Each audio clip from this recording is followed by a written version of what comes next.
Bem-vindos de volta, todos vocês, ao Neutrality Studies. Hoje trazemos uma atualização com Pietro Shakarian, historiador e professor da Universidade Americana da Armênia, em Yerevan.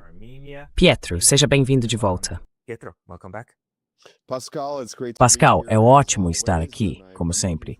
Estou ansioso para discutir com você muitos temas interessantes de importância internacional. Vamos sim. E isso, vamos começar pelo seu artigo mais recente, o terceiro pânico vermelho dos Estados Unidos. Você publicou esse artigo na The Nation e basicamente está argumentando que Trump está revivendo o pânico vermelho neste momento, certo? E você pode nos dizer qual é a sua opinião sobre esse novo e insano plano do Donald Trump?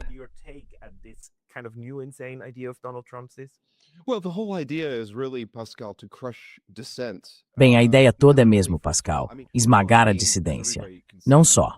Antes de tudo, isso é direcionado, como todo mundo pode ver, contra os socialistas democráticos da América, o DSA, Mamdani e tudo mais. Quer dizer, esse é logo de saída o principal alvo.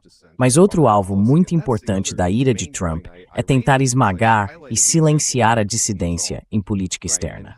E esse é o outro ponto principal que levantei aqui. Eu destaquei o exemplo de Max Blumenthal e como a reportagem dele no Irã, no funeral de Ali Khamenei, basicamente colocou ele em apuros com a base MAGA de Trump. Quer dizer, a mais maluca de todas, Laura Looney, ou melhor, Loomer.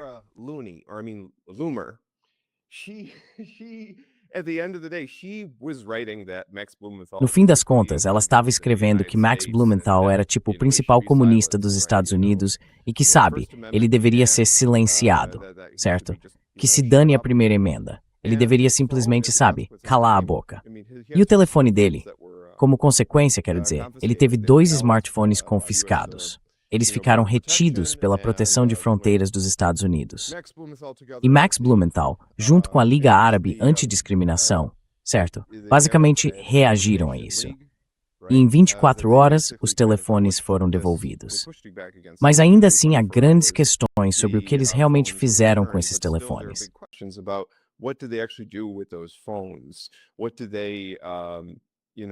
O que eles sabem, olham? O que eles veem dentro daqueles celulares? A que eles talvez tenham acesso?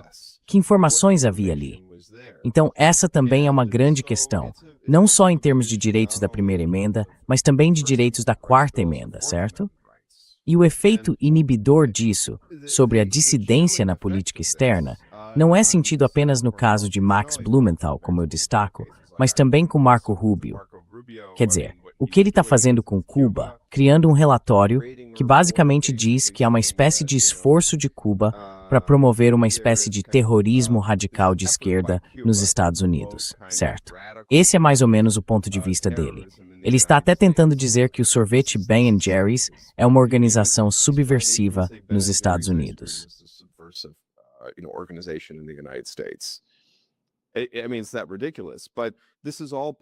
Quero dizer, é ridículo nesse nível. Mas tudo isso faz parte do esforço do governo Trump. Primeiro, porque eles sabem que estão em apuros com as eleições de meio de mandato. Segundo, porque sabem que estão em apuros com, digamos, essa guerra no Irã, essa situação no Estreito de Hormuz. As implicações disso para a economia global são enormes. E o que mais dá para dizer? É uma forma de controlar a narrativa. Quero dizer, voltando até o original, o segundo pânico vermelho, de Joe McCarthy, aquilo também foi, na verdade, um esforço para controlar a narrativa. Para, de certa forma, silenciar aqueles que queriam dizer que, sabe, nem deveríamos estar em uma guerra fria, certo? Quero dizer, é com isso que estamos lidando aqui.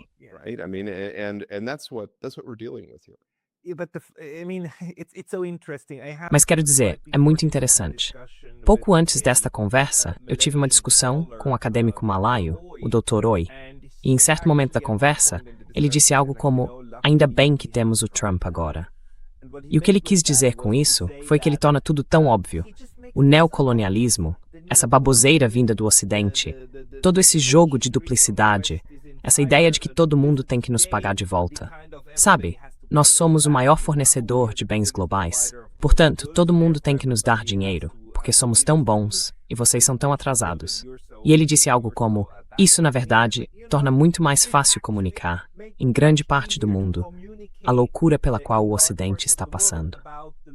E essa nova caça aos comunistas que eles estão tentando promover no momento, quero dizer, é tão descaradamente, tão obviamente idiota e uma ferramenta para simplesmente reprimir a sociedade, que parece claro demais para conseguir funcionar de fato.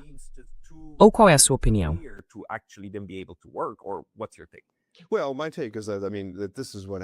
Bem, a minha leitura é que é isso que acontece quando os impérios começam a cair, Pascal. Eles começam a atacar, a fazer coisas malucas que, sabe, fazem com que pareçam ainda mais irracionais do que jamais foram, certo? Veja o Trump, por exemplo. Todo dia é uma coisa nova. Um dia ele quer bombardear Oman. No dia seguinte, quer anexar o Estreito de Hormuz aos Estados Unidos. Isso vai ficando cada vez mais absurdo, ridículo e sem sentido. E é isso que eu quero dizer. Isso é, de novo, um sintoma de um império em declínio. Mas, mais uma vez, isso já não vem disfarçado. E, na verdade, eu concordo com o senhor. Já não vem disfarçado nessa ideia de, sim, direitos humanos e democracia e valores europeus, sejam lá quais forem.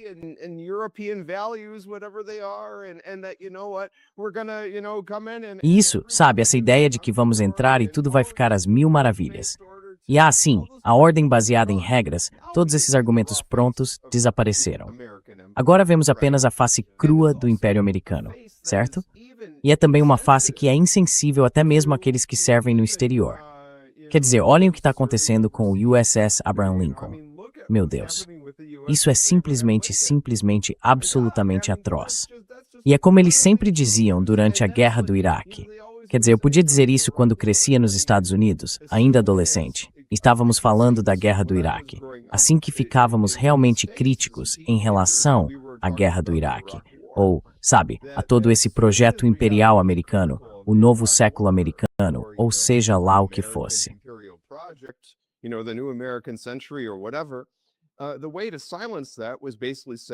A forma de silenciar isso era basicamente dizer, bom, nós apoiamos as tropas, certo? Isso era meio que uma forma de dizer, apoiem a guerra. Mas ao colocar as tropas como o rosto disso tudo e desviar as críticas do quadro maior, do contexto mais amplo da guerra, claro, quem não apoiaria as tropas que estão lá em perigo? Claro, mas era uma forma de desviar do verdadeiro problema, que é a responsabilidade deles por colocar essas tropas em perigo e por criar essa atrocidade de guerra no Iraque. E a mesma coisa que Trump está fazendo de novo. Isso é, mais uma vez, outra atrocidade no Oriente Médio, quando vemos o que está acontecendo agora com o Irã. É absolutamente,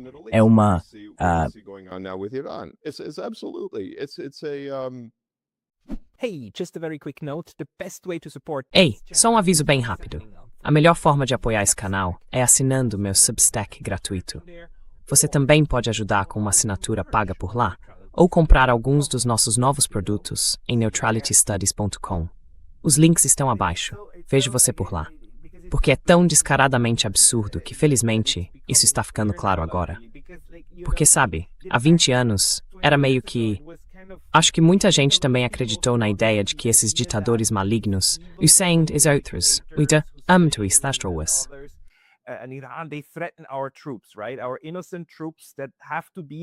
Nossas tropas inocentes, que têm de estar lá para serem a polícia do mundo, certo? E elas estão sendo ameaçadas.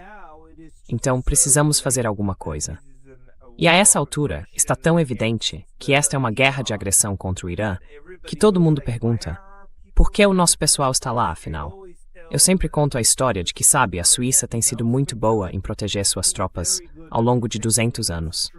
Não tivemos uma única baixa no Oriente Médio ou na Ásia Ocidental em 200 anos. Sabe como fizemos isso? Não mandamos tropas para lá. Com certeza. Eles têm aquele ótimo meme, se você lembra, de alguns anos atrás na internet, que dizia como esses países ousam ficar tão perto das nossas bases. Sabe, como o Iraque ousa ficar tão perto das nossas bases? Sabe, meu céu, sabe, Zé? Isso está ficando bastante claro agora. Você esteve recentemente nos Estados Unidos? Teve alguma percepção de como está o clima geral por lá em relação a esta guerra? Essa guerra não tem sido popular desde o começo, certo? E o apoio está até diminuindo agora. Houve uma publicação no Substack, algum tempo atrás, do Trita Parsi, em que ele dizia que esta era uma guerra historicamente impopular. E ele citava, claro, dados de pesquisa sobre isso. E eu posso confirmar plenamente que nos Estados Unidos é esse o caso. Esta é uma guerra historicamente impopular. E sabe onde eu estava, Pascal? Eu estava visitando minha família em Cleveland, Ohio. Então eu estava em um dos chamados estados pêndulo da região dos Grandes Lagos, no meio oeste. E Posso dizer que o Senado muito bem pode virar a favor dos democratas, certo? Não que, quer dizer, os democratas, claro, têm os próprios problemas. Não vou dizer que são perfeitos ou algo assim. Mas sabe de uma coisa? A situação não está muito boa para o Trump em novembro. Posso afirmar isso. E não só em Ohio, mas também em Michigan. Quer dizer, dá para ver o que aconteceu. Acho que apesar dessa controvérsia, ou desse argumento de que El Sayed não tem chance de ser eleito, na verdade eu acho que ele é elegível, sim. E acho que é uma possibilidade muito boa de Michigan votar nos democratas.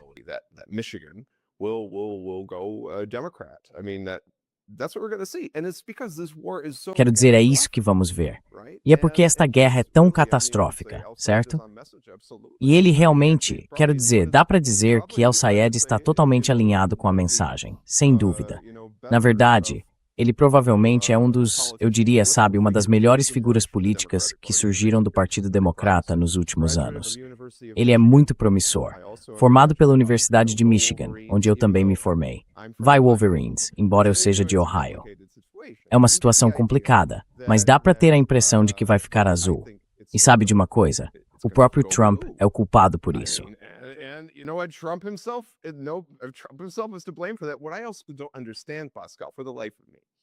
O que eu também não entendo, Pascal, de jeito nenhum, é como ele, quando precisa sair de um conflito, sabe? Ele entra de cabeça justamente quando há uma saída, certo? Quero dizer, ele vinha ameaçando o Irã desde fevereiro. Lembra de toda aquela escalada?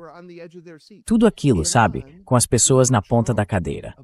O Irã ofereceu a Trump um acordo melhor do que o que ofereceu a Obama nas negociações de Oman. Trump poderia ter aceitado aquilo, saído dizendo, olhem, sou um presidente da paz. É maravilhoso. Agora posso ganhar o Prêmio Nobel da Paz e tudo mais. Mas não. O que ele fez? Ele foi lá e se lançou. Usou as negociações, Pascal, como cobertura para atacar o Irã. sim, E não foi só uma vez. Mas, quero dizer, também temos que pensar nisso 3 vezes. Porque houve aquela questão de junho, feita em junho de 2025, depois este fevereiro, e mais recentemente com o memorando de entendimento. Então o histórico não parece muito bom. E teve aquela vez, vocês devem se lembrar, e acho que até mencionei neste podcast, em que Pezeshkian chegou a pedir desculpas em certo momento a esses estados do Conselho de Cooperação do Golfo. Sim. E aquilo era uma saída para Trump. E o que Trump fez? Dobrou a aposta. Insultou o Irã, insultou Pezeshkian. E isso mudou alguma coisa? Não, mas as ameaças dele são realmente alarmantes. Quero dizer, é esse tipo de coisa. De novo, voltamos àquele momento em que ele fala em destruir a civilização do Irã. Quero dizer, o que ele quer fazer? Usar uma arma nuclear? Quero dizer, ele está fora de controle.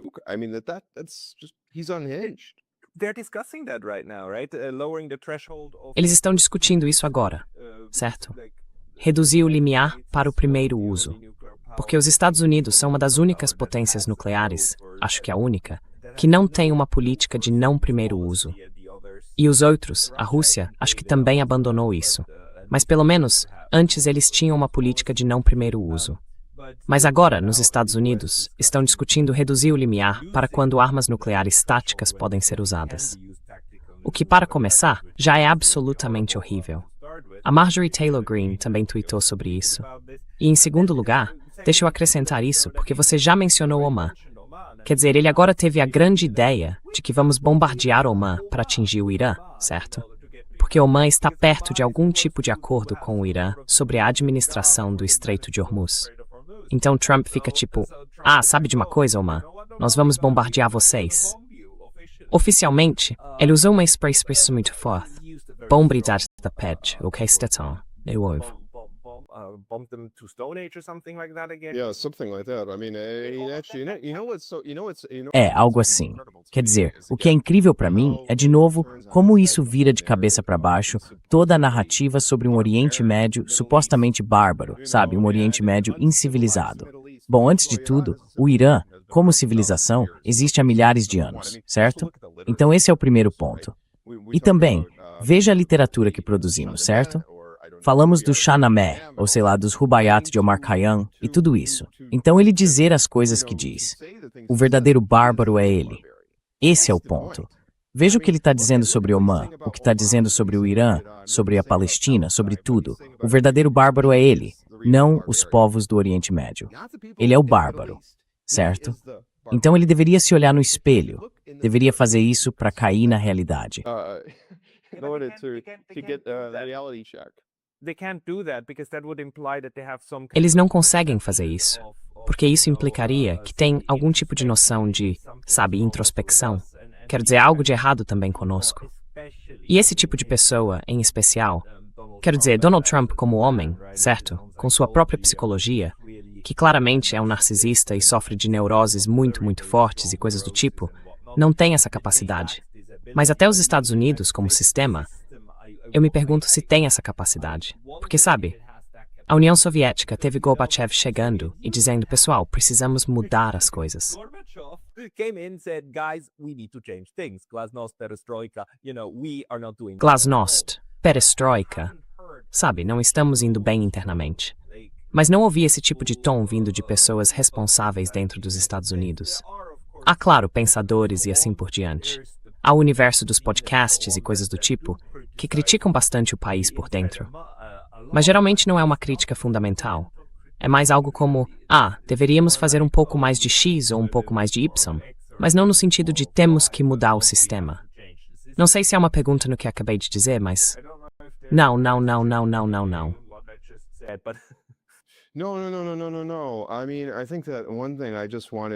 Bem, acho que uma coisa que eu queria dizer é que você levanta um ponto excelente ao falar da necessidade de reforma, da necessidade de uma glasnost e uma perestroika americanas, certo?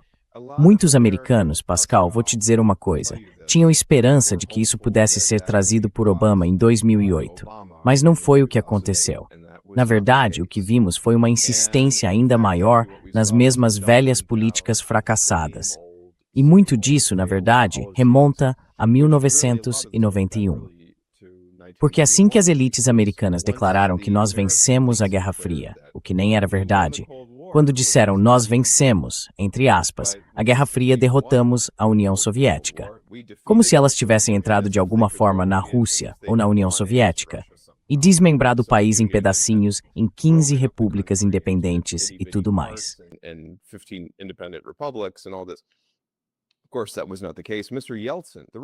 Claro que não foi esse o caso. O Sr. Yeltsin, o presidente russo, na verdade estava liderando esse movimento. Mas, de todo modo, adotaram essa ideia de que fomos nós que desmantelamos a União Soviética. Há até narrativas de que o próprio Ronald Reagan desmantelou a União Soviética. E vejam como somos grandiosos. Somos tão grandiosos que os Estados Unidos nem precisam se reformar. Nem precisam mudar. A democracia não precisa evoluir, se desenvolver e se ajustar continuamente à nossa situação. Porque aqui tudo é perfeito, não é mesmo? É o fim da história, como diria o Sr. Fukuyama. Mas na verdade vemos que a história continua. E essa é a realidade. A ideia de que de alguma forma poderíamos estar acima da história é o auge da arrogância.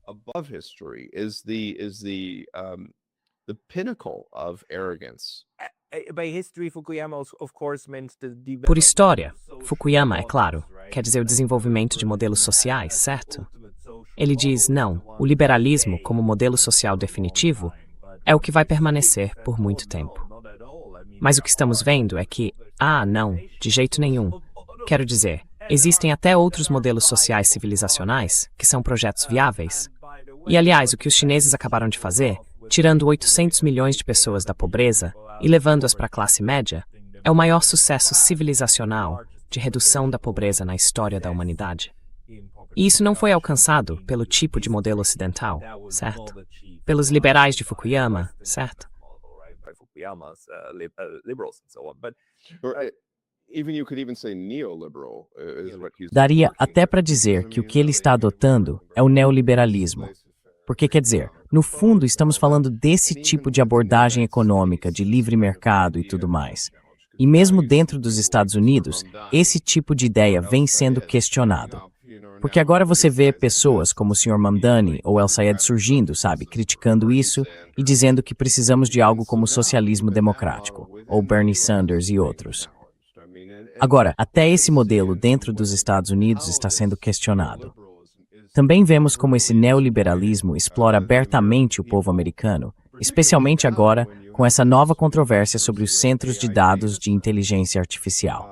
Em estados como Kentucky, Michigan ou Ohio, há comunidades protestando contra as grandes empresas de tecnologia que estão levando esses centros de dados de IA para lá, e eles consomem uma quantidade enorme de energia.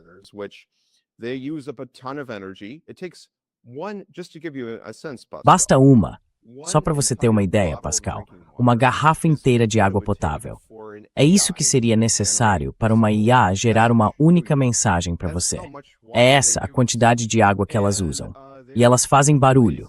Quer dizer, um barulho extraordinário, como você pode imaginar. Algo inacreditável. E a poluição que causam com tudo isso é simplesmente absurda. Então essas comunidades, e não é uma questão de vermelho contra azul, as pessoas simplesmente não querem isso no quintal delas. Apesar de todas as promessas de que, vai gerar receita econômica, vai dar um impulso à economia e tudo mais. O que é? E aliás, os armênios caíram nessa conversa sobre Pashinyan.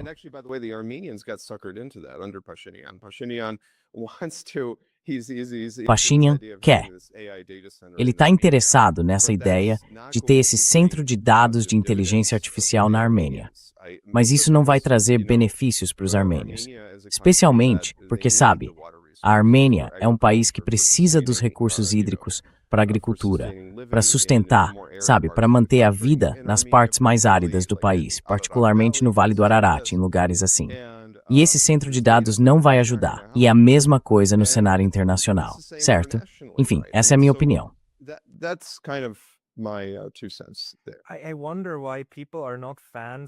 Eu me pergunto por que as pessoas não gostam da ideia de que centros de dados totalmente automatizados vão gerar mais empregos. Quer dizer, você precisa de pelo menos 1 ou 2 seguranças noturnos, certo? Quer dizer, isso vai ser... tudo isso já está acontecendo. E ao mesmo tempo, temos esses conflitos terríveis que continuam. Quer dizer, a guerra com o Irã está longe de acabar, certo? Todos nós entendemos isso. Estamos no meio dela. O Irã parece ter encontrado uma estratégia para enfrentar isso. Não acho que eles vão negociar muito mais com os Estados Unidos. Pelo menos, não é o que dizem. Não acho que esperem algo disso.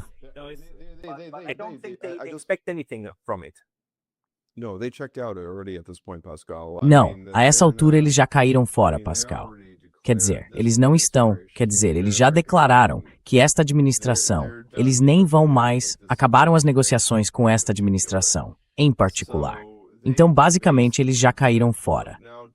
Agora, Trump afirma que está negociando com iranianos.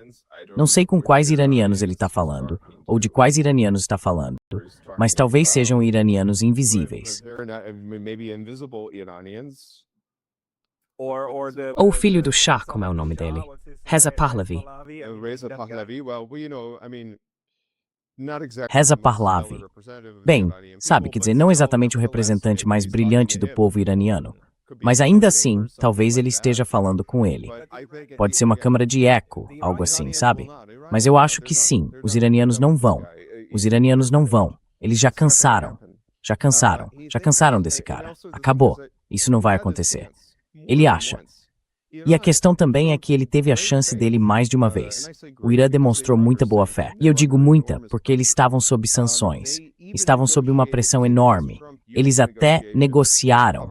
Mesmo enquanto Trump usava as negociações como cobertura, como eu disse, sabe, para fazê-los baixar a guarda e então poder bombardeá-los. Então acho que eles não estão mais aceitando isso.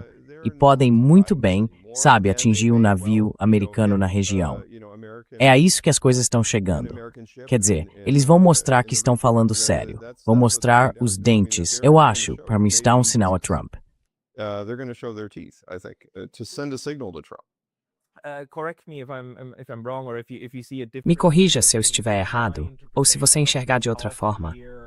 Mas na minha interpretação deste meio ano de guerra que vimos entre o Irã e os Estados Unidos, e entre o Irã e Israel, até agora, a estratégia iraniana tem sido restabelecer a reciprocidade. É como se não houvesse nada que vocês possam atingir sem que nós possamos revidar. E isso machuca vocês tanto quanto vocês nos machucam. Ou até mais. Mas eles tentam manter um certo nível, certo? Tentam não sair atacando por conta própria. Em geral, esperavam ser atacados e depois iam atrás de outra coisa. Mas essa estratégia pode mudar. Ou será que a minha análise simplesmente não está levando em conta alguns dos ataques iranianos? Not pay attention to a couple of the Iranian attacks. No, overall, you're right on target with Não, that. no geral, But você acertou em we'll see cheio. what happens. Mas vamos ver o que acontece. My main point A is that paciência do Irã, is esse é o not meu ponto infinite. principal, And não é infinita. E eles estão cansados de os Estados Unidos ficarem meio que fazendo joguinho dessa forma sob Trump. Então vamos ver. Mas a coisa mais interessante recentemente, Pascal, foi essa OTAN islâmica, que é meio que uma nova como o Pacto de Bagdá 2.0. Você pode nos falar sobre o Pacto de Bagdá? Bem, o Pacto de Bagdá, para dar uma ideia aos nossos ouvintes, era uma OTAN do Oriente Médio, para todos os efeitos, e que de fato incluía o Irã, incluía o Iraque, incluía a Turquia. E a ideia era meio que fortalecer o Ocidente. E aliás, sabe quem mais era membro de fora do Oriente Médio? O Reino Unido. Então é isso. Mas a ideia era anos 1960? The UK. So there you go. But the idea was to 1960s, 50s? 19 Dos anos 1950 e 1979, até a Revolução no Irã, certo? all the way up to the Islamic or the revolution in Iran, right? And really E na verdade, o Pacto de Bagdá foi criado para reforçar a influência ocidental, e especificamente americana, no Oriente Médio. Essa era a ideia central, no fim das contas. Era, de certa forma, criar uma OTAN para o Oriente Médio, uma estrutura da OTAN para o Oriente Médio. E o que vemos, na verdade, é um ressurgimento disso. Por que estamos vendo esse ressurgimento? Na minha opinião, porque tem havido muita especulação sobre isso na mídia alternativa. Há quem diga que isso é abertamente direcionado contra o Irã. Outros dizem que é abertamente direcionado até mesmo contra Israel, porque Israel fez declarações dizendo que hoje em dia é crítico em relação à Turquia.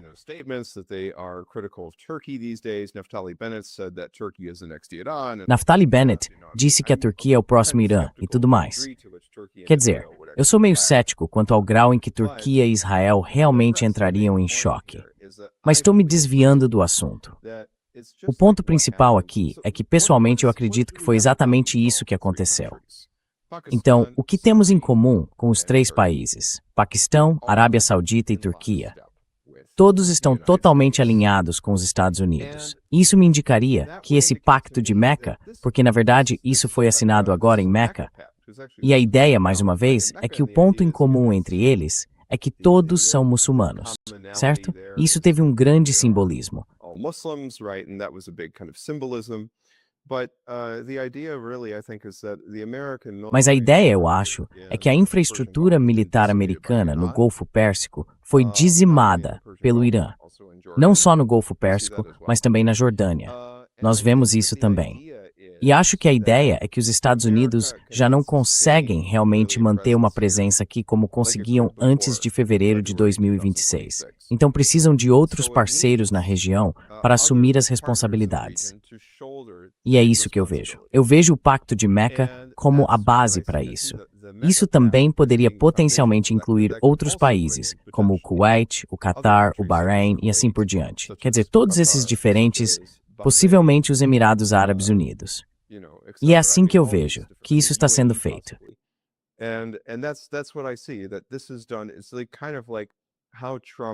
É meio como Trump, mais ou menos, entregou a guerra na Ucrânia para a Europa, pelo menos oficialmente.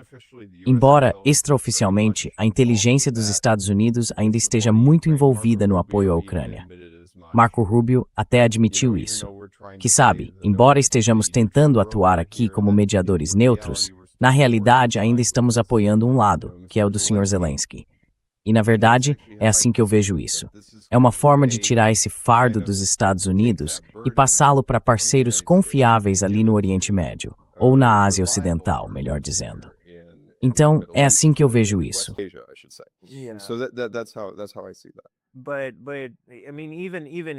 Mas quero dizer, mesmo que seja a ausência de críticas dos Estados Unidos a esse pacto, para mim indica que isso foi muito claramente feito a pedido, quer dizer, pelo menos com o aval dos Estados Unidos, porque ajuda nessa ideia de divisão de encargos.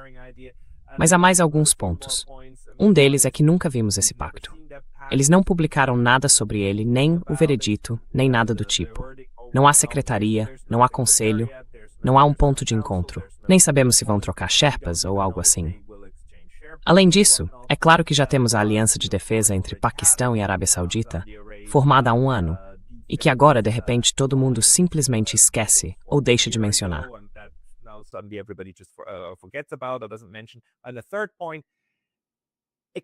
E o terceiro ponto, tirando a OTAN, não consigo dar um exemplo de uma aliança militar de longo prazo que tenha se formado e permanecido. Tivemos o Pacto de Bagdá, que simplesmente foi se desfazendo a ponto de ninguém mais se lembrar dele. Tivemos a SEATO, a Organização do Tratado do Sudeste Asiático, que desapareceu no esquecimento e nunca funcionou. E sempre havia esse tipo de modelo da OTAN. Certo, temos os Estados Unidos lá, temos a Grã-Bretanha lá, até a França está lá, e então eles controlam o próprio grupo. Mas isso se desfez. A OTAN é realmente a única em que a América do Norte conseguiu manter, sabe, o papel de equilibrador externo e manter firmemente presas as cordas dos seus satélites, a ponto de os satélites ficarem felizes em ser pequenos satélites.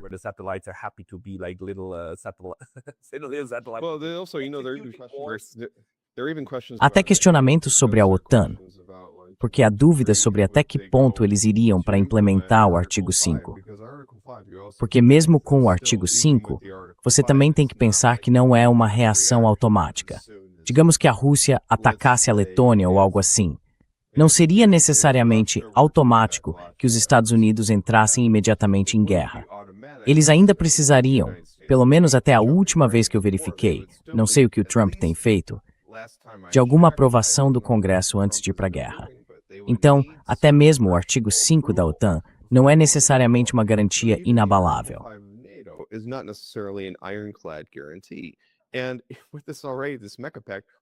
E com isso, esse pacto de Meca, já vemos que isso vale ainda menos. Já existem problemas significativos aí, porque quando assinaram esse pacto, Paquistão e Turquia com a Arábia Saudita, sem nem contar de novo o pacto anterior entre Paquistão e Arábia Saudita. Mas imagine que depois disso, o Ansar Allah ainda estava em conflito com a Arábia Saudita. E você não viu os turcos nem os paquistaneses enviando forças para o Estreito de Bab al-Mandab, para lutar pela Arábia Saudita ou contra os iemenitas. E eles não ousariam fazer isso, pode acreditar, porque sabemos que, para os egípcios, aquilo foi o Vietnã deles, certo?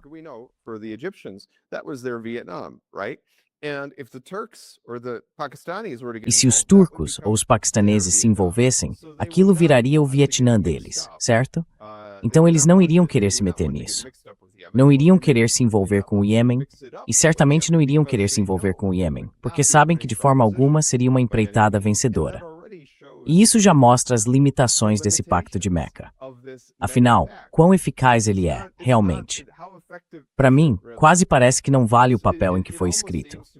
Porque, se você não consegue nem intervir com sucesso contra, sabe, o Ansar Allah que está atacando a Arábia Saudita, sabe, isso levanta sérias dúvidas sobre esse pacto.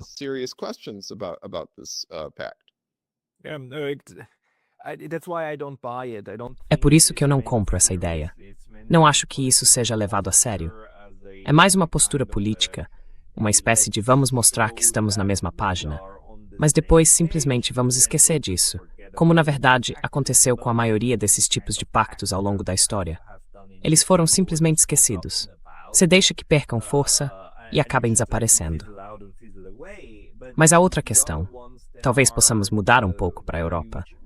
A OTAN, é claro, E você fez alusão a isso. O artigo 5 não é automático. Article 5 is not automatic. And actually, I No, think it's not. when we look at E, na verdade, quando olhamos para as reduções de tropas dos Estados Unidos na Coreia do Sul, anunciadas recentemente, isso me preocupa um pouco. Porque uma das pré-condições para os Estados Unidos poderem travar a próxima guerra por procuração é não terem tropas lá. Então é como se os Estados Unidos começassem a retirar esse mecanismo de dissuasão. Acho que isso tornaria mais provável que a guerra chegasse, digamos, à Europa, aos Bálticos e assim por diante. Enquanto essas tropas estiverem lá, parece que os Estados Unidos estão envolvidos nisso, fisicamente. E neste momento, ainda me parece que estão. Mas como você vê isso? and at this point it still seems to me that it is, but how do you see it? I think it is, but Acho que sim, mas ainda há muita coisa por se ver. Acho que o problema é que os Estados Unidos, do jeito que estão agora, estão sobrecarregados. E estamos enfrentando problemas econômicos muito, muito graves em potencial, especialmente depois de toda essa questão de Hormuz. Por quê, Pascal? Quanto mais tempo Hormuz ficar fechado, quer dizer, já vai haver algum impacto pelo fato de Hormuz estar fechado há tanto tempo, há mais de 6 meses, na verdade. Ou, melhor dizendo, fechado para o transporte marítimo ocidental. Mesmo que fosse reaberto amanhã, nada voltaria ao que era em fevereiro deste ano. Simplesmente não voltaria. E o que estamos vendo, o que possivelmente temos diante de nós, é uma crise econômica muito, muito grave resultante dessa situação. Crisis resulting from this situation. And we're not feeling it, immediately right now. E não estamos sentindo isso de imediato, nesse momento. Na verdade, já estamos um pouco, quero dizer, já dá para ver os efeitos disso. Mas é nos próximos meses que vamos realmente ver o grande impacto disso. E isso só vai exacerbar essa ideia de que os Estados Unidos estão sobrecarregados, de que é preciso dar mais atenção ao próprio país, sabe? E mais atenção aos Estados Unidos em si do que a todas essas investidas imperiais no exterior. Então, isso certamente vai mexer com a geopolítica. E é assim que eu vejo. Para os Estados Unidos, vai ser uma posição bastante difícil. E sabe, mas você também mencionou linhas vermelhas. A outra coisa que também é importante mencionar, vale destacar, é essa ideia da TRIP, certo? Ou seja, esse corredor da Rota Trump, sobre o qual ainda estávamos meio que falando. Quero dizer, recentemente, um gatilho diferente, mas sim também um trip. Bem, quero dizer, isso é feito em parte para facilitar o isolamento não só da Rússia, mas também do Irã. Essa é realmente a ideia central de tudo isso. E também é feito, de certa forma, para facilitar um corredor do meio, que daria acesso às riquezas energéticas da Ásia Central do ponto de vista de empresas como a British Petroleum e outras. Mas, na verdade, o arquiteto desse trip foi recentemente revelado pela mídia armênia como sendo um sujeito chamado Lightstone, que é um lobista muito, muito, muito influente de Israel nos Estados Unidos. E alguém que, quero dizer, no fim das contas, funciona efetivamente como um representante de Israel. E segundo o Dropsite News, Jeremy Scahill e Max Blumenthal, ele esteve envolvido na criação da, digamos assim, Fundação Humanitária de Gaza, certo? I guess you could say the Gaza Humanitarian Foundation, right? So he was somebody who was involved really in the atrocities. Então, ele foi alguém que esteve envolvido de fato nas atrocidades que estamos vendo agora em Gaza. Isso mostra a ligação com tudo isso. Faz parte desse esforço não só para isolar o Irã, mas também para talvez usar a região do Cáucaso como uma plataforma de lançamento contra o Irã. Nós já vimos isso com o Azerbaijão, certo? O Azerbaijão é extremamente próximo. O regime de Aliyev é extremamente próximo de Israel. Houve muita controvérsia sobre isso, especialmente nesta guerra recente, mas também antes dela, na guerra de junho de 2025. E do lado iraniano, há de fato grande preocupação de que Pashinyan esteja tentando se juntar, de certa forma, a essa frente anti-Irã com o Sr. Aliyev, ao apostar todas as suas fichas nesse corredor TRIP.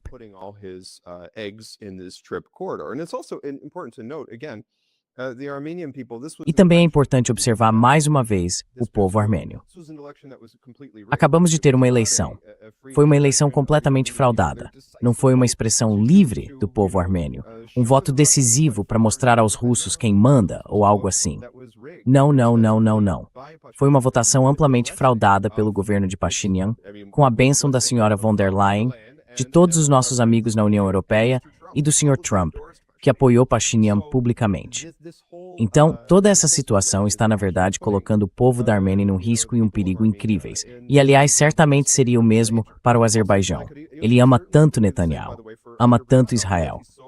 Mas, na realidade, essa relação vai ser muito prejudicial para Baku, no fim das contas. Detrimental to Baku in the final analysis. But if I was in Baku and look at Mas se eu estivesse em Baku e olhasse as coisas do ponto de vista do Azerbaijão, eu diria não, não, tá tudo bem, porque eles ainda têm a Turquia, certo? Antes que qualquer coisa acontecesse conosco, aconteceria com a Turquia. E quero dizer, tá tudo bem, há tempo suficiente aqui.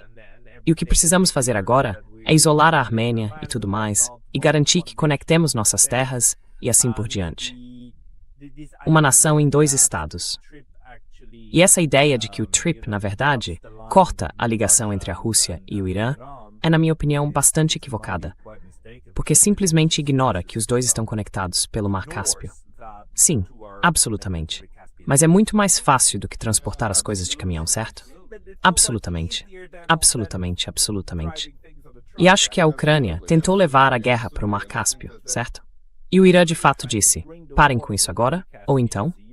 E curiosamente, eles pararam.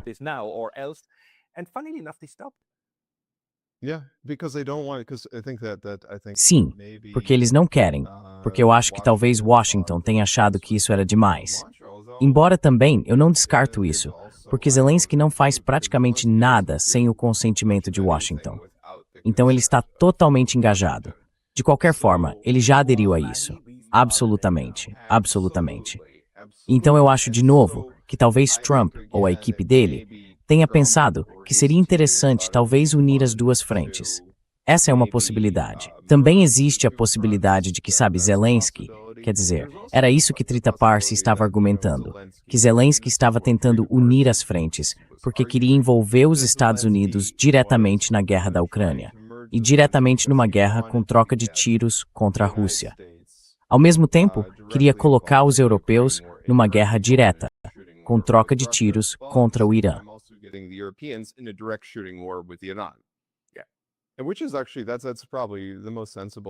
O que na verdade provavelmente é a explicação mais sensata para isso. Mas, de novo, também temos que pensar, Zelensky faz muito pouco sem o consentimento de Washington. Então quero dizer, acho que eles entenderam que expandir a guerra de forma tão aberta trazia muito mais riscos do que benefícios. Vamos colocar dessa forma.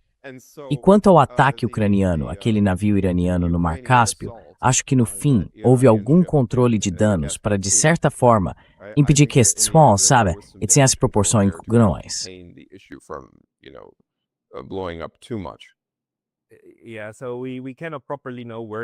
Sim, então não dá para saber exatamente onde foi tomada a decisão de não levar isso adiante. Mas foi, com certeza, um balão de ensaio, só para ver se esses dois conflitos poderiam se fundir e ou se talvez estivessem prestes a se fundir. Mas para mim, a questão maior continua sendo, por que o Irã tem paciência estratégica e está disposto a fazer isso? A Rússia também. E me parece que os europeus estão trabalhando para minar essa paciência estratégica, por razões suicidas. Mas como você vê a situação nesse caso? Porque, por exemplo, essas fábricas da Wildberries pegando fogo, quer dizer, é algo muito dramático. E claramente a intenção é só ir fatiando, aos poucos, a guerra até a mãe Rússia. Você tem alguma indicação de como isso está sendo recebido lá? Acho que o problema é a estratégia europeia e, por extensão, a estratégia ucraniana, certo? Fazer algo como atacar os depósitos da Wildberries. O que isso faz é, sabe, criar alguns... What this does is, it creates some, flashy headlines and some, very Você sabe, elaborate, manchetes chamativas, algumas cenas muito elaboradas e dramáticas, como você corretamente destaca. Mas isso realmente muda a situação geral no terreno? Muda a situação na frente de batalha? Agora, o que vemos? Vemos Odessa no Mar Negro. Ela está sendo, você sabe, bloqueada agora. E o que isso significa, Pascal? Isso transforma a Ucrânia, de fato, em um país sem acesso ao mar, certo? Isso pode ter desdobramentos. Quero dizer, à medida que as coisas avançam, à medida que a Ucrânia vai ficando cada vez mais exausta, pode chegar a um ponto em que a Rússia realmente controle Odessa. E isso sem contar, mais uma vez, que os russos estão avançando em direção a... Quero dizer, tivemos recentemente a tomada de Konstantinovka pelos russos, e além disso, eles avançam em direção a Kramatorsk e Slaviansk. Pushing toward Kramatorsk and Slavyansk. E a ideia de capturar essas duas cidades seria, de fato, o fim da barreira de fortificações da Ucrânia ali no Donbass. Quando essas áreas forem tomadas, a Rússia teria um caminho muito mais fácil para realmente encerrar esta guerra rapidamente. A Ucrânia não tem tantos recursos assim. Quero dizer, a Ucrânia enfrenta uma enorme escassez de pessoal. Os europeus estão tentando desesperadamente, talvez, mudar toda a dinâmica. Eles querem, talvez, tentar minar a confiança pública na Rússia, na capacidade do Estado russo de garantir segurança para as pessoas e tudo mais. Mas isso não vai funcionar no longo prazo. E é, como você destaca, incrivelmente perigoso para os europeus, para as populações europeias, devo dizer. Como você bem sabe, porque está na Suíça agora, as populações europeias, não são favoráveis a uma guerra com a Rússia.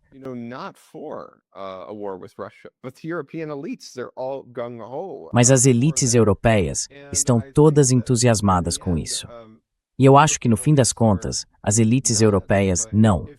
Se alguma vez houve uma representação clara de elites políticas que não representam os interesses do seu povo, é o que temos hoje com a União Europeia. Porque o que elas estão fazendo? Estão colocando seu próprio povo em perigo por objetivos geopolíticos vagos e por essa guerra realmente imperialista na qual o povo ucraniano, me dói dizer isso, está sendo usado como peão. É isso que está acontecendo aqui. Essa é a verdadeira natureza desta guerra. Estão usando o povo ucraniano para travar uma guerra por procuração contra a Rússia. É isso que está acontecendo.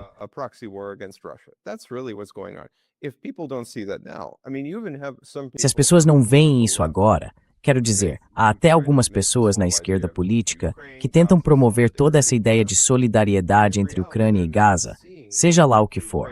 Mas na realidade elas não enxergam a guerra na Ucrânia pelo que ela é. Essa guerra imperialista horrível, na qual o povo ucraniano está sendo usado como bucha de canhão pelas elites ocidentais. E essa é a grande tragédia disso.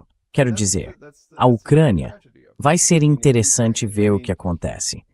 Aliás, eu não sou uma dessas pessoas que acreditam que quando a guerra acabar. Quero dizer, provavelmente, o que veremos como resultado dessa guerra, em última análise, é que a Ucrânia se tornará um estado reduzido.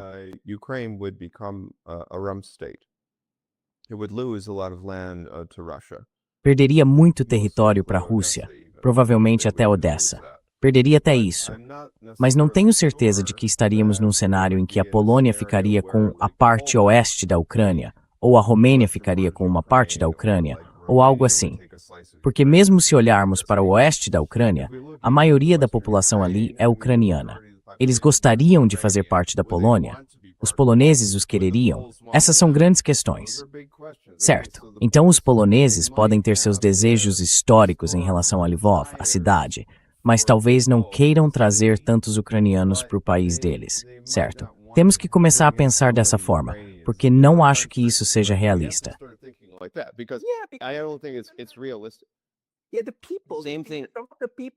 Sim, as pessoas que hoje são reverenciadas lá não são o tipo de gente de que os poloneses oficialmente gostam muito.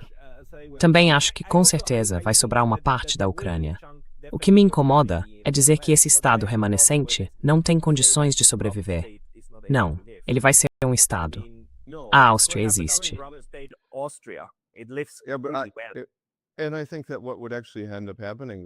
E acho que o que acabaria acontecendo, de fato, seria a formação de um estado remanescente.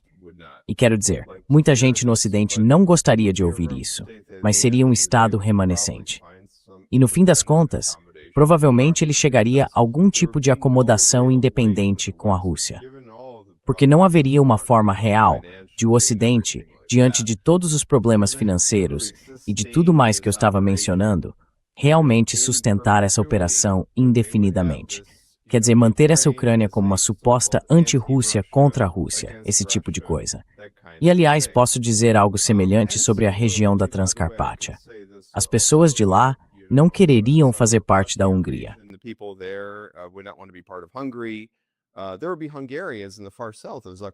Haveria húngaros no extremo sul da Transcarpátia que certamente gostariam de fazer parte da Hungria.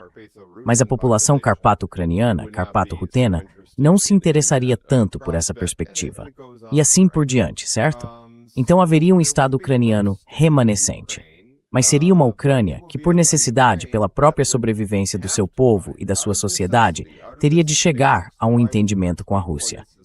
Na verdade, é isso que estamos analisando, porque é do interesse natural do povo ucraniano chegar ao entendimento com a Rússia. Quero dizer, eles são... É como uma grande família eslava oriental. Russos, ucranianos, bielorrussos. Essa é a realidade, Pascal.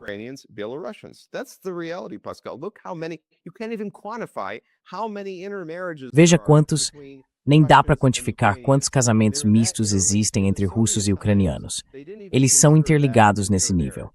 Na época soviética, nem consideravam um casamento entre um russo e uma ucraniana como casamento misto, certo? Veja Mikhail Gorbachev. Ele tinha origem parcialmente russa e parcialmente ucraniana. A esposa dele, Raisa, era totalmente ucraniana. Khrushchev nasceu na Ucrânia. Ele era russo, mas a esposa dele era ucraniana. E isso vai. Solzhenitsyn. Quer dizer, também Yuri Shevchuk, da banda de rock russa DDT, também tem origem ucraniana. Há tanta conexão aí. Não dá para separar isso com tanta facilidade. Não sei se talvez Brzezinski pensasse que poderíamos facilitar um divórcio limpo, porque, sabe, as conexões, os laços russo-ucranianos são tão, sabe, claros.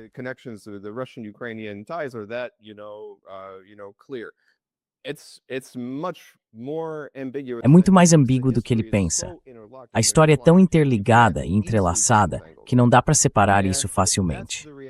E essa é a realidade que os ucranianos vão. Sabe, o povo ucraniano quer ter paz no fim das contas. Eles não querem que esta guerra continue para sempre, como estamos vendo. Eles não querem, nós não queremos ver um cenário em que uma jovem perde o noivo para a máquina de moer carne desta guerra imperialista injusta.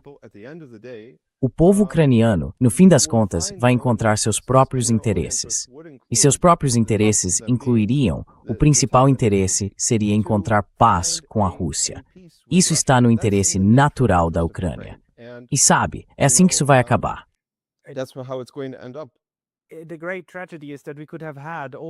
A grande tragédia é que poderíamos ter tido tudo isso com a Ucrânia intacta. Uma Ucrânia neutra que encontrasse um modus vivendi e servisse de ponte entre a União Europeia e a Rússia, e não de baluarte contra ela. E vamos acabar tendo algo parecido no fim, naquele pequeno Estado remanescente. Porque a União Europeia ainda terá de apoiá-lo, enquanto ele precisará de alguma forma sobreviver e lidar com os russos. Essa necessidade vai surgir em algum momento. E, na verdade, no fim, minha previsão é que será muito, muito parecido com o que é a Geórgia. Haverá alguma forma de modus vivendi, sem jamais amar os russos, sem jamais dizer que eles são nossos amigos, mas apenas alguma maneira de interagir e lidar com isso.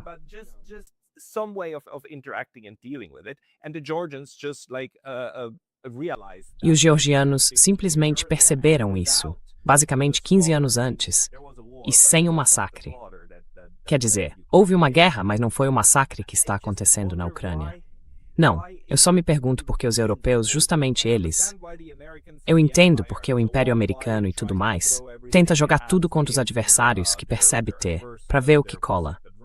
Eu entendo essa estratégia. E entendo a estratégia do estrategista Brzezinski. O que eu não entendo é porque as elites na Europa estão tão integradas a todo esse esquema que transcendem o Estado, transcendem a nação, deixam de lado o que seria bom para os Estados europeus e, na prática, apostam tudo no Império, em vez de apostar tudo no que realmente seria bom para o continente europeu. for what would actually be good for the European continent. Well, I'm going to kind of unpack two things. Bem, vou destrinchar duas coisas. A primeira é que antes de falar da Europa, quero só mencionar a Geórgia. O governo georgiano fez um trabalho fenomenal ao equilibrar as relações entre o leste e o ocidente. Aliás, eu também acrescentaria que aquela eleição de 2012, vencida pelo partido Sonho Georgiano, que tirou Saakashvili do poder, foi uma vitória incrível para o povo georgiano. E havia um risco sério de esse cenário se repetir aqui na Armênia, com a eleição de junho.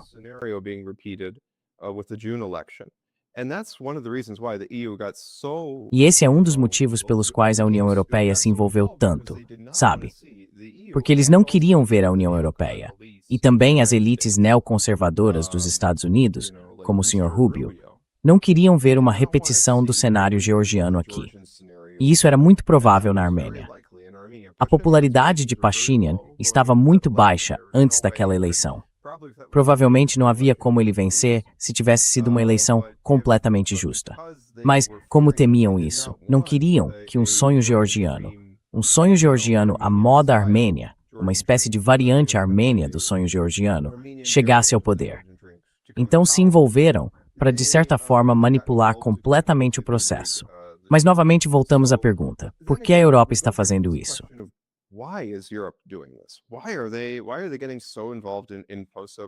Por que eles estão se envolvendo tanto em assuntos pós-soviéticos? Por que estão se envolvendo, na verdade, em assuntos pós-soviéticos que acabam levando ao seu próprio, que de fato prejudicam os interesses europeus? Porque não é do interesse dos europeus usar georgianos, armênios ou ucranianos contra a Rússia, nem confrontar a Rússia de qualquer forma. Sabe, os europeus, dada a geografia básica, precisam chegar a algum tipo de entendimento com os russos. Isso acontece porque eu acredito que faz parte de um processo de subordinação das elites europeias aos interesses americanos. E esse processo não começou de uma hora para outra. Durante a Guerra Fria, Pascal, os Estados Unidos tinham influência sobre a Europa Ocidental.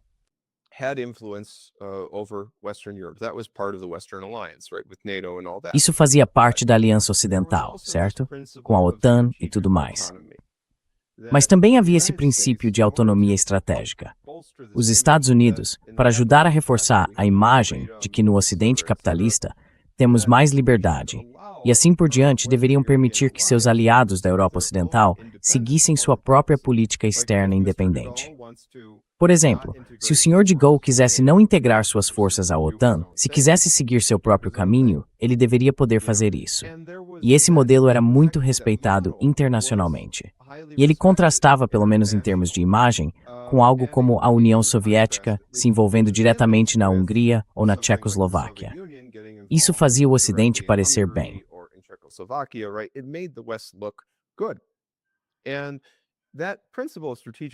E esse princípio de autonomia estratégica perdurou e até sobreviveu ao fim da Guerra Fria. O problema foi que, quando essa autonomia estratégica começou a entrar em choque com o interesse neoconservador de um novo século americano e coisas desse tipo, passou-se a entender que era preciso, sabe, subordinar completamente os europeus aos nossos interesses. E o ponto de virada fundamental que mencionei antes neste programa foi durante a Guerra do Iraque, quando o Sr. Chirac e o Sr. Schroeder se opuseram à guerra de forma muito clara e contundente. Naquele momento, os pensadores do establishment de Washington, os pensadores neoconservadores nos Estados Unidos, começaram a ver a Europa, seus aliados da Guerra Fria na Europa, como potenciais adversários, como um possível desafio, como um possível novo polo na ordem internacional. Talvez a Europa pudesse ser uma alternativa aos Estados Unidos.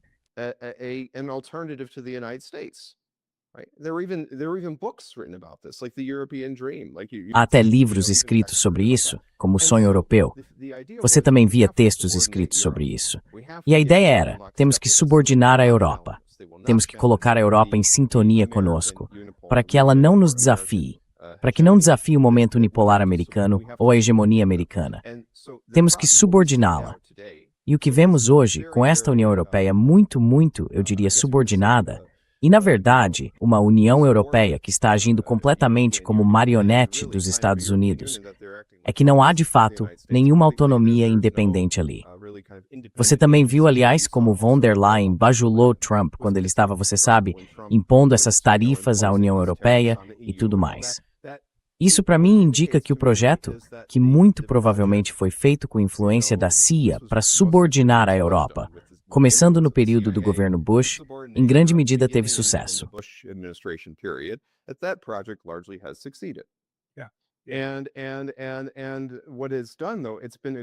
E o que isso fez, no entanto, foi ser extraordinariamente prejudicial para a Europa. E essa é a única explicação que posso dar para o motivo de as elites europeias estarem perseguindo interesses que contradizem os interesses do próprio povo. Porque essas elites foram treinadas, sabe? Foram treinadas sob a influência dos Estados Unidos. Aliás, há algumas exceções a isso, como a Espanha, certo? Como a Irlanda. Mas, infelizmente, vemos o que está acontecendo com a Espanha. Eles saíram da linha. Agora Trump está tentando, de certa forma, sabe, mandar mensagens à Espanha com essa invasão orquestrada, chamada de invasão de imigrantes, do, entre aspas, enclave espanhol no norte da África, Ceuta.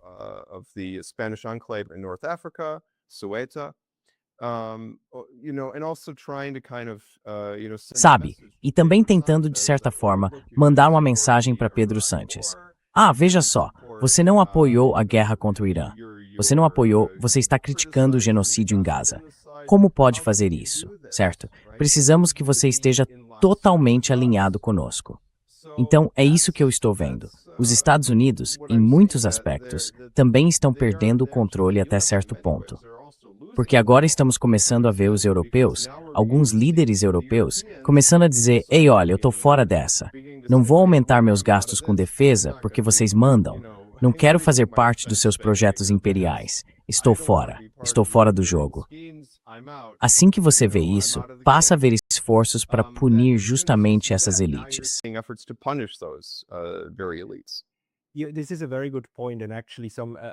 Esse é um ponto muito bom, e na verdade, uma forma de olhar para isso. Sabe, os Estados Unidos e a OTAN basicamente perderam no Vietnã. Perderam no Oriente Médio, na Ásia Ocidental. Perderam contra a Rússia. A única guerra que eles venceram, e da qual ainda estão colhendo os despojos, foi a guerra em que, é claro, derrotaram a Europa. Derrotaram completamente tanto a Europa Oriental quanto a Europa Ocidental. E ainda mantém esse controle.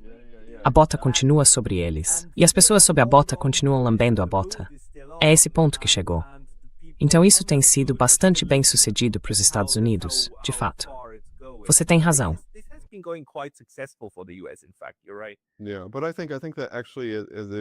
Mas eu acho que na verdade vai haver, quer dizer, especialmente com todos os problemas econômicos surgindo, especialmente por causa de Hormuz, vai haver um acerto de contas muito em breve. Não sei dizer exatamente quando.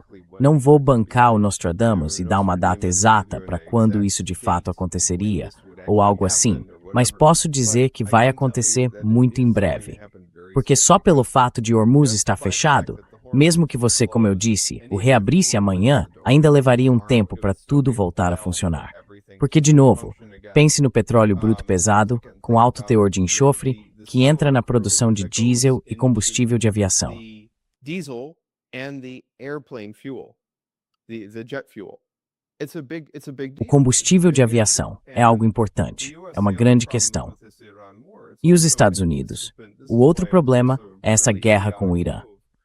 E é por isso que também foi uma medida realmente idiota para os Estados Unidos, sob a perspectiva imperial, se envolver nessa guerra. Porque isso revelou as limitações americanas. Se você é uma superpotência, a última coisa que quer é mostrar suas cartas, revelar quais são as suas limitações, certo? Parte da mitologia é que os Estados Unidos são o país mais forte do mundo, são o maior país do mundo. Agora, o fato é que eles conseguem controlar a imagem.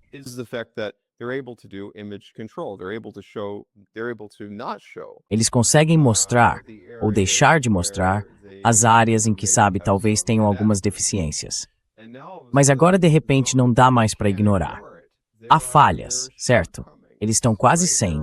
Eles estão sem munição. E isso é algo muito, muito sério. Quero dizer, como uma superpotência pode ficar sem munição? Essa é a pergunta que você tem que se fazer. Se isso ainda é uma superpotência, como ela está sem munição? E a verdade, Pascal, é que até as superpotências têm limitações, certo? Vemos que a Rússia tem suas limitações, a China tem suas limitações e os Estados Unidos têm suas limitações. Essa é a realidade. And the US has its limitations. That's the reality. I think we are back to the United States as a great Acho que os Estados Unidos voltaram a ser uma grande potência. Acho que essa ideia de superpotências não serve mais. Se você tem 4, 5, 6 superpotências, todo o conceito perde o sentido. E eu falei recentemente com um colega chinês e perguntei: vocês estão preocupados que os Estados Unidos possam fazer algo contra vocês, como fizeram com o Irã? E ele apenas sorriu e disse: ora, veja, o Irã estou este ser Tagore e pode derrotar os Estados Unidos. Então, por que temos preocupados? the United States. So why would we be worried? This is going to be a major, it's going to be a major. Isso vai ser um grande ponto de virada na história mundial. O que aconteceu? O que se passou com o Irã? Quer dizer, o que se pode dizer sobre isso? Na verdade, esse vai ser o ponto decisivo final. Sabe, se você estiver estudando história no ensino médio, história mundial no ensino médio, isso vai ser visto como um grande ponto de virada, não só para os Estados Unidos, mas também para o mundo em geral, em termos da mudança rumo à multipolaridade. In terms of the shift toward multipolarity. It actually, the irony also is that Trump, in part, A ironia também é que Trump, em parte, uma das razões, claro, é a influência israelense, Netanyahu, tudo isso, para entrar na guerra com o Irã, e nós sabemos disso. Mas há também o elemento de tentar, de certa forma, deter a multipolaridade, interromper a integração dos BRICS, interromper esse processo de integração entre Rússia, China e Irã. E a ironia, claro, é que a guerra só acelerou isso. Só tornou esse processo ainda mais rápido. Absolutamente. Então, it only made this process even faster. Yeah, absolutely. So, here we are at the end of an empire. Aqui estamos. Estamos no fim de um império. E sabe, como dizia Gramsci, quer dizer, Gramsci tem sido muito citado de forma equivocada, mas eu gosto da ideia de que esse mundo entre um e outro é o mundo dos monstros, ou de que esse tempo entre um e outro é o tempo dos monstros. É um período perigoso, mas é muito bom ter sua perspectiva regularmente. Então, Pietro, para as pessoas que querem ler mais sobre você ou ver mais do seu trabalho, aonde elas devem ir? They should go to The Nation magazine because I've been writing. eles devem ir à revista The Nation, porque é lá que tenho escrito mais atualmente, no The Nation. Acabei de publicar este artigo, O Terceiro Pânico Vermelho dos Estados Unidos. Também publiquei muitas análises recentes sobre o Cáucaso, e provavelmente no futuro também vou escrever lá, fazendo a maior parte das minhas análises sobre o Irã e sobre a Rússia por lá. Então é lá que podem me encontrar, thenation.com. Também escrevi um livro, Anastas Mikoyan, um reformador armênio no Kremlin de Khrushchev. Então, se nossos ouvintes quiserem conferir, podem procurar na Amazon.com. Ele também foi publicado pela Indiana University Press, então podem procurar por lá. Mas se quiserem ver minhas análises geopolíticas mais recentes, por assim dizer, devem consultar thenation.com. Então os links estarão na descrição logo abaixo. Pessoal, acessem a revista The Nation, thenation.com, e em breve teremos Pietro de volta. Pietro Zaccaria, muito obrigado pelo seu tempo hoje. Obrigado, Pascal.